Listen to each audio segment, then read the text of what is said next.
Thank you for listening today on Revealing Wholeness, sponsored by Infinity Whole Health.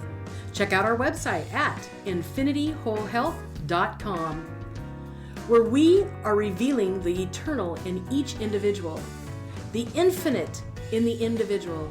The creativity is made manifest. Limitation is let go. Now, here's your host, Dr. Troy-Munson.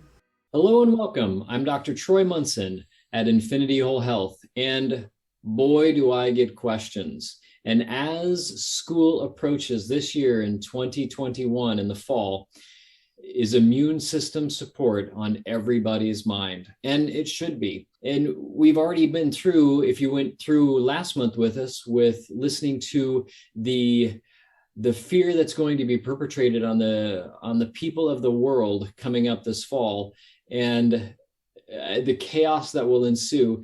Will you have the ability to stay firm and stand firm? That's what it's all about. And so we're going to explore that a little bit today, but this particular video is about back to school immune support for teachers and students. How do you handle this going back into the environment that everybody thinks makes them sick? And how do you actually help a body support the amount of pressure that you may be under? So this is not just for teachers and students, but this is probably a wake-up call for all of us. So I have three things we're going to talk about to make that a better way to go, or at least an easier thing, or a more possible thing to actually move through this season of the fall and actually not get sick at all.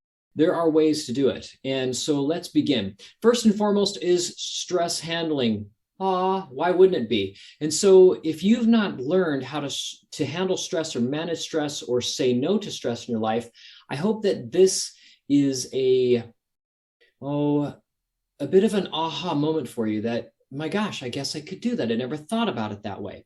So these are some ideas that can be very helpful in upgrading some of our thinking so that we can handle and manage stress. Now, number one, let's just talk about stress in and of itself. 1,000 years ago, we didn't have a whole lot of stress. We were just concerned about the next time we were going to eat.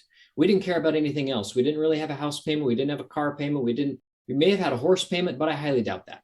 And so we were just wondering, where's food coming from? And so it took literally a village to raise us, even to get us through a winter and have everybody come through alive. It took some work just to do that. And so the times that we were at stress were basically when a wild animal would attack, or if we were really hungry, that was stressful to us. So nowadays, I talk to people about even fasting, and they're like, fasting? But 1,000 years ago, you were forced to fast because you didn't have any food. But I want to at least explain what happens in the human body as we stress over things. So if I don't eat, my body says to me, you can't feed you. Do you think you want to have another mouth to feed by having a child? Yeah, no, we don't think that's a good idea. So your body literally shuts down sex hormones and says, hey, we're converting all your sex hormones to stress hormones, which are fat mobilizing, protein burning, resource burning up hormones, so that you can just survive whatever it is that you're doing, that you're not getting food. So when we are under stress, one of the key hormones we produce is cortisol, which is that blood sugar management hormone, which is suppressing, or rather turning our sex hormone production off and turning on stress hormones. Just like 1,000 years ago, if you and I were being chased by a lion, we didn't want to have sex right then and procreate. We wanted to run like our lives depended on it, because they did. And we wanted to vasoconstrict all of our blood vessels if the lion mauled us and we started to bleed profusely, that we would vasoconstrict our blood vessels and try not to bleed out until either we formed clots or our buddies came along and tried to patch us up and carry us off and kill the lion so that we didn't die. So that's how the stress hormones work. But how many of us are being chased by a lion right now? Well, none that I know of. But in here, there's lots of people out there that are perceiving that they are being chased by a lion, that they believe their life is on the line day in and day out. They're concerned that if they don't wear a mask, or if they wear a mask, if they get a shot or don't get a shot, or whatever they do, if they walk out of the house or go to a store, touch something they shouldn't touch. I mean, it is insanity out there. And the leap is that you're a bit more safe than you actually know. And if you are really concerned about your immune system, shouldn't we wonder about what we're putting in the hole under our nose? And we're going to get to that in just a moment. So one of the things that we do for stress handling and for simply managing things is that we begin the practice of even just simply meditating or clearing your thoughts, or realizing that every single one of your thoughts, almost every single one of your thoughts, is driven by fear.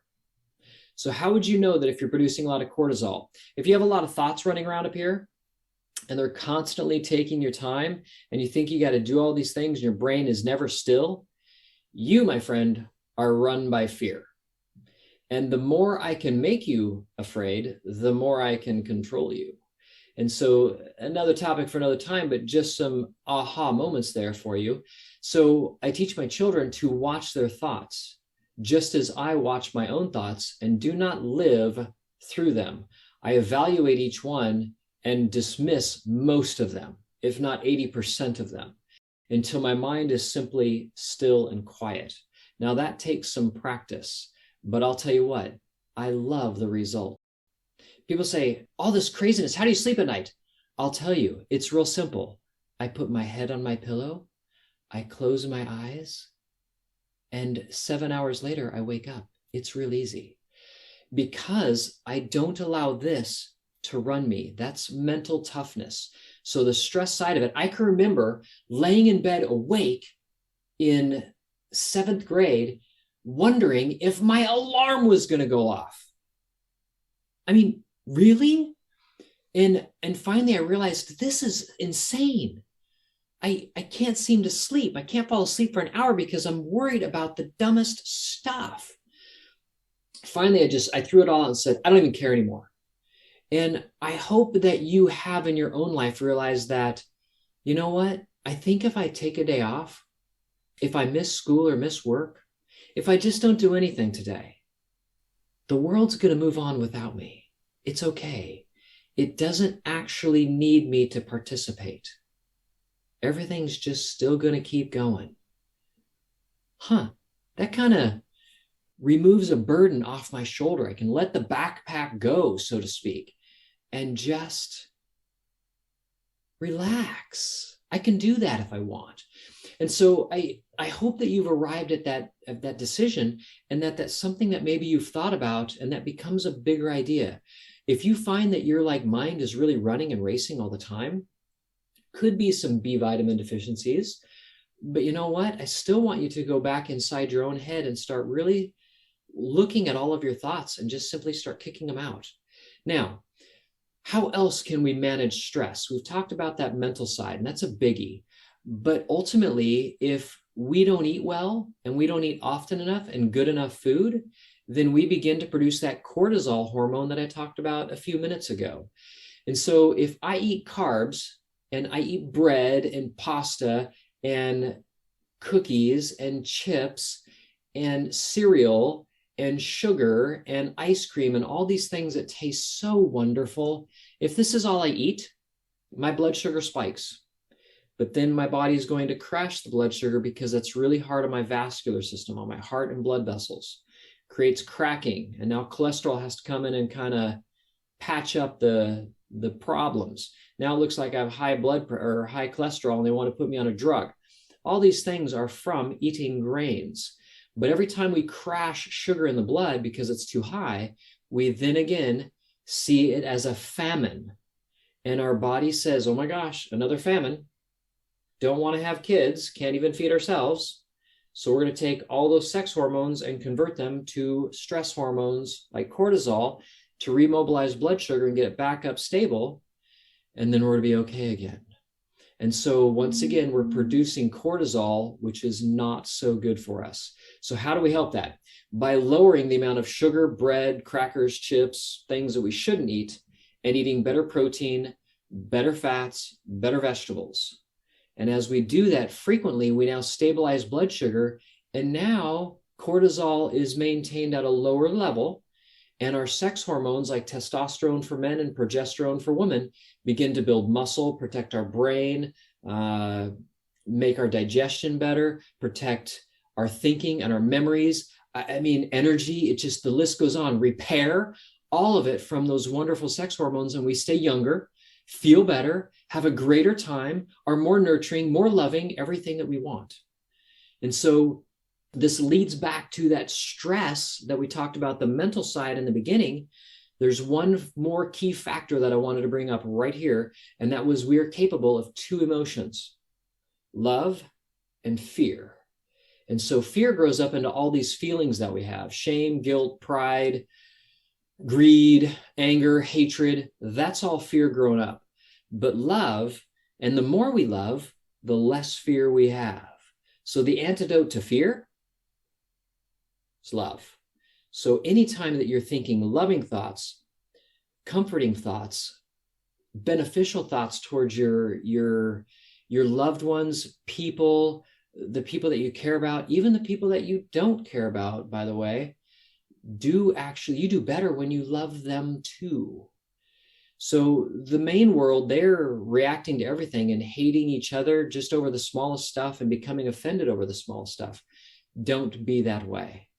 If you really want to protect you and you really want to protect your immune system, because all that stress hormone and all that blood sugar mismanagement tends to drive our immune system down. And again, as we eat more sugar, more carbs, more things we shouldn't, more inflammation confuses the body, confuses the nervous system, confuses the immune system, makes things more difficult. When you remove all of that stuff, all of a sudden, all that inflammation goes away, and now your body becomes much cleaner, and you can see the bugs as they try to infiltrate much faster, and now you don't get sick nearly as much. I used to wonder, why did I get sick 4 times a year? I took lots of vitamins, I got adjusted, I just didn't understand. And when I started correcting my gut and then finally stopped eating carbs, I realized, you know what? I haven't been sick in years because my body is just so much cleaner. And then the other day I thought, you know what? I remember I used to have congestion that I would cough up every morning and spit for an hour. I just thought, is this my existence? I can even remember my mother saying, "Oh, your nose is running," when I was little. You got the Munson nose. Because I can remember my dad's nose always running. I can remember my grandfather's nose always running. Thinking, we just couldn't handle the grains. Something genetically in us just didn't do well with that. And it was this constant allergic state that was just under the radar, so to speak. It just produced this runny nose all the time. But yet it did other things like getting sick 4 times a year. It wasn't a bad cold. I'd have the sniffles for about a week, maybe 10 days, but it wasn't fun at all. And now it just doesn't even happen. So if that's you, maybe that's a little window into possibly some things that you might see change as you begin to change your diet and manage blood sugar way better. Last thing, this is so key on so many levels. And those of you that watched any amount of my videos or podcasts, you probably even know it's coming. If we're going to strengthen our immune system, it's all about detoxification. And that means gut acidification. I said it. You know I'm going to say it almost every video. Gut acidification is one of the most important things, because as we keep a high level of digestive potency, we digest. So let's say we breathe in a bacteria or a virus or a fungus or a protozoa like we've done all of our lives, 50,000 microbes every single hour do we breathe in of our entire life. And now we start wearing masks. I mean, it's I'm going to say it, pardon my French, but asinine. Anyways, so as we have a strong digestive system, we breathe in these things and swallow them down into our stomach. Well, our stomach is so acidic that it just simply digests everything that hits it. It doesn't have a chance to get through our digestive system and get to our blood where the prize awaits, our genetic coding. And now it begins to replicate new bacteria, new funguses, or new protozoa, or new whatever. And now we have a cold or flu. So as you make a very strong digestive system by eating foods that are alive, that have nutrient value, not empty calories like sugar and simple carbs. Even the flour that we eat in bread is simple carbs because there's nothing there of viability to even do anything. But as we do that and obey that, things like raw apple cider vinegar, Fermented foods, every meal, there's tons of different types of fermented foods out there. Do get acquainted with the things like kefir and